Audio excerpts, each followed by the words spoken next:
पर देखिए पहले हमने दिया था पहला इक्वेशन और ये सेकेंड इक्वेशन, और यहाँ पर कॉफिशिएंट हम निकाल लेंगे, यानी एक्स के गुणांक और वाई के गुणांक, और यहाँ पर ये सी आपको लेफ्ट हैंड ले आना है, और यहाँ पर एक्स के और वाई के गुणांक को लेंगे और यहाँ पर 10 को लेफ्ट ले आएंगे तो माइनस हो जाएगा। तो देखिए सब के वैल्यू हमने यहाँ पे नोट कर लिया है।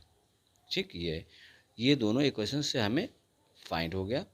तो देखिए हमने क्या किया, चेक किया a1/a2, b1/b2, c1/c2 क्या तीनों बराबर तो नहीं है। तो देखा ये वैल्यू हमने लिखा, देखिए सबके वैल्यू तो a1 1 और a2 2 दिया हुआ है, b1 1 और b2 आपका दिया है 2, यहाँ c1 आपका दिया है -5।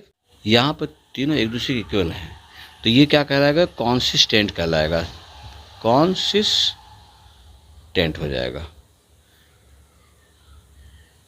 इसका मतलब ये संगत हो गया है ना, संगत फाइंड हो गया। तो जब ये संगत हो जाएगा तो अब इससे हमें ग्राफ बनाने होंगे। ठीक है, तो ग्राफ बनाने के लिए हम सबसे पहले देखिए क्या करते हैं, x + y = 5 दिया हुआ है, तो इससे हम क्या करते हैं, x को यहाँ रहने दें और y को मूव कर ले। तो देखिए अगर मूव नहीं करते तब भी यहाँ पे वैल्यू रखेंगे, इसको सॉल्व करिए, x की वैल्यू निकल जाएगी, लेकिन मूव कर लेने से थोड़ा सा आसान दिखेगा। तो देखिए यहाँ पे क्या करेंगे, अब यहाँ एक शेड्यूल हमने बना लिया ग्राफ के लिए, यहाँ पे एक सारणी तैयार कर लेते हैं, कम से कम x और y के 2 पॉइंट यहाँ पे फाइंड कर लेंगे।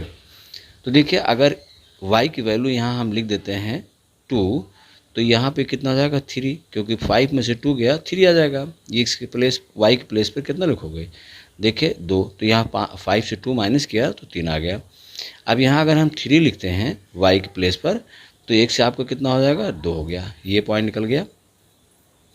और दूसरा इक्वेशन आपका दिया हुआ है, देखिए 2x + 2y = आपका 10 दिया हुआ है।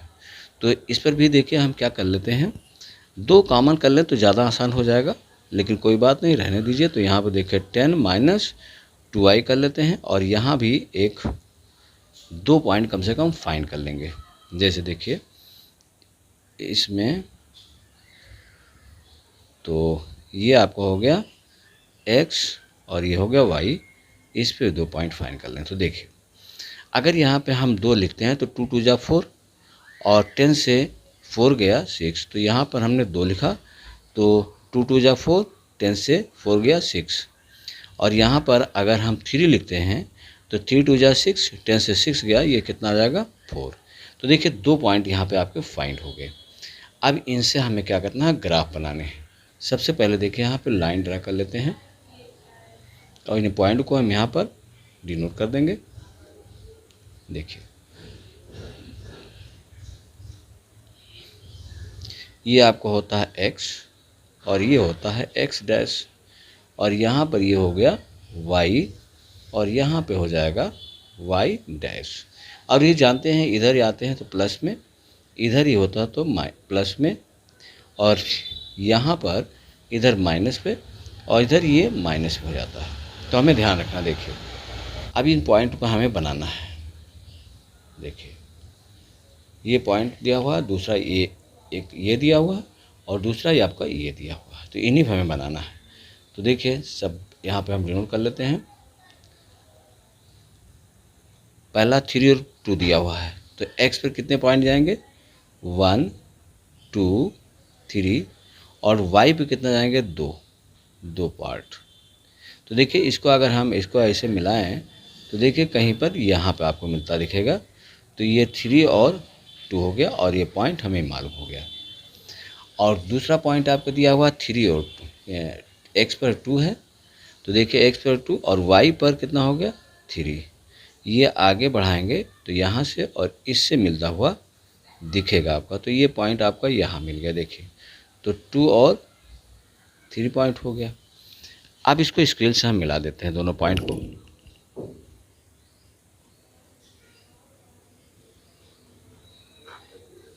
देखिए ये दोनों पॉइंट हमने मिला दिया, और ये आपका ये जो पॉइंट आपकी है ये आपका है इक्वेशन y = 5 का, ये आपको मिल गया। अब सेकंड पॉइंट आपको जो दिया हुआ है, देखिए यहाँ पर दिया हुआ है 6 2 और 4 3 दिया हुआ है। दूसरे इक्वेशन के जो वैल्यू है वो इसके थ्रू 6 और 2। तो सबसे पहले इस पर कितना लगाएंगे, 1 2 3 4 5 6 हो गया। और इसके बाद y की वैल्यू जो आपकी आएगी वो कितनी है, यहाँ पे 2 है। तो देखिए 1 2, तो इसको आगे अगर हम बढ़ा देते हैं तो हमारा यहाँ पे कहीं आके मिलता है, देखिए इस जगह पर। तो यहाँ पर 6 और 2 पॉइंट डिनोट कर दिया। और दूसरा पॉइंट इसमें जो दिया हुआ है वो 4 और 3 है। तो देखिए 1 2 3 4, ये x पर 4 और y पर आपका दिया हुआ है 3। तो 1 2 3 1 2 3, तो ये आपका 4 यहाँ पे आया। तो ये इस तरह से लगभग यहाँ पर आपका एक पॉइंट ये मिलता दिखेगा इस जगह पर। तो ये आपका कितना है, 4 और 3। थोड़ा सा कॉम्प्लिकेटेड हो गया दोस्तों, कोई बात नहीं है। अब दोनों पॉइंट फिर मिला देते हैं।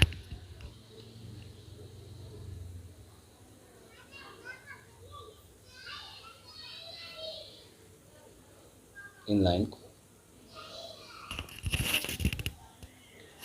तो देखिए ये इस तरह से आपके पॉइंट फाइंड हो गए और ग्राफ भी बहुत आराम से बन गया। तो इस तरह से आप लोगों को यहाँ पे ग्राफ बनाना अच्छी तरह से समझ में आ जाएगा और कोई दिक्कत नहीं होगी। तो नेक्स्ट दिया हुआ है सेकंड पार्ट, इससे भी हमें फाइंड करना है। तो देखिए ये दिया हुआ first equation y equal to 8, ये आपका फर्स्ट हो गया। और सेकंड आपका दिया है 3x minus 3y equal to 16 दिया हुआ है। तो सबसे पहले आप क्या चेक करेंगे, कॉन्सिस्टेंस या इनकॉन्सिस्टेंट दोनों में। तो देखिए संगत या असंगत पता लगाना है। संगत होगा तो हमें ग्राफ बनाना है, अगर नहीं है तो ग्राफ नहीं बनाने हैं। तो देखिए सबसे पहले पॉइंट 1 आपका कितना दिया हुआ, इसका कुछ नहीं यहाँ पे है, तो 1 1 का काउंट किया जाता है। और देखिए यहाँ पर माइनस का बहुत रूल होता है, अगर माइनस होगा तो माइनस में वैल्यू रखेंगे और प्लस में होगा तो प्लस में ही रहेगा। तो देखिए ये a1 1 हो गया, b1 फाइंड करेंगे तो -1 और c1 आपका हो गया। इधर जब लेफ्ट लेके आएंगे, इधर अंक नहीं रहना चाहिए, लेफ्ट लाना चाहिए, तो माइनस कितना हो जाएगा, -8। इस तरह से यहाँ पर a2 फाइंड करिए, ये 3 दिया हुआ है। b2 आपका दिया हुआ है -3 क्योंकि माइनस में है। और c2 आपका जो फाइंड होगा वो कितना होगा, -16 क्योंकि इधर मूव करोगे तो माइनस में आएगा। चेक कर लेते हैं क्या कॉन्सिस्टेंट है। तो देखिए a1 बाय a2 और यहाँ b1 बाय b2, तो और यहाँ पर c1 बाय c2 हमने लिख दिया।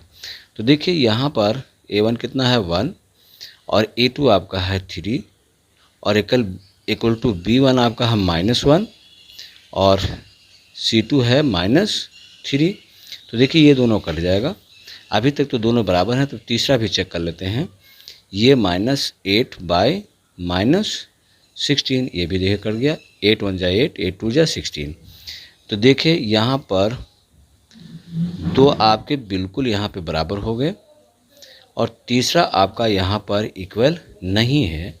तो लिख देंगे कि ये आपकी जो वैल्यू होगी वो क्या होगा, इनकॉन्सिस्टेंट होगा, कॉन्सिस्टेंट हो जाएगा। तो इसका हमें ग्राफ नहीं बनाना है दोस्तों, बस ये आपका क्वेश्चन हो गया। अगर तीनों बराबर होते तो यहाँ पर क्या कर लेते, कॉन्सिस्टेंट हो जाता और यहाँ पर हम ग्राफ बना लेते। ठीक, तो यहाँ पे ग्राफ आपको बनाने की ज़रूरत नहीं है।